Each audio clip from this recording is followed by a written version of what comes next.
So ayun guys, magandang araw uli, Autorad Automotive Technician. So bali mayroon pala tayo ditong steering rack ng Mitsubishi Mirage, kasi ang problema nito ay lumalagatok. So pag ganito kasing issue, pag lumalagatok yung Mirage, unahin nyo munang i-check yung steering rack, kasi common nagiging problema ito ng mga naka-EPS na steering, pero mechanical yung steering rack niya, hindi power steering. So naka-electronic. So saan ba natin makikita to kadalasan? Nakakabit ito sa Toyota Vios, Hyundai Accent, Mitsubishi Mirage. So mayroon pang ibang nakabitan nito. Naka-EPS siya pero manual steering lang siya. So ano ba ang madalas tinatamaan dito sa steering rack na ito? Ang common pong nagiging problema niya ay itong steering rack bushing. Pag lumuwag na po ito dito sa shafting, ang magiging problema po niya ay lagatok.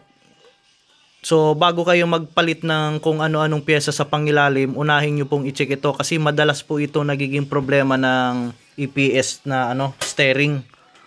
Lalong-lalo na sa Hyundai Accent, mauubos mo yung pangilalim mapalitan pero nandun pa rin yung tunog. So dito po yan nakukuha, itong bushing na to. Pag lumuwag na yung bushing, sigurado po yan kakalug yung yung steering rack, tapos maingay pag pinipihit. So ito yung naman natin pangpalit. So mayroon ako mga reserba na pangpalit dito, pang Toyota Vios, Accent. So mayroon din akong pang Mirage. So ito yung pang Mirage natin dyan na ipapalit. Ayan, fresh na fresh pa.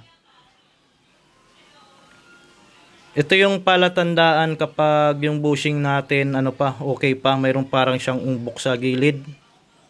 Ayang tatlong umbok na yan. So dito kasi wala na siya, ubos na. Ayan, naubos na yung umbok dito sa gilid kaya lumuwag na to.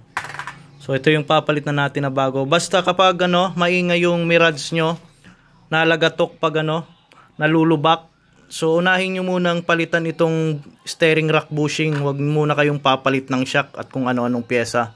So madalas dito nangyayari to sa steering rack bushing lang. Vios, Accent, Mirage, yan madalas na nagkaka-problema sa kanya.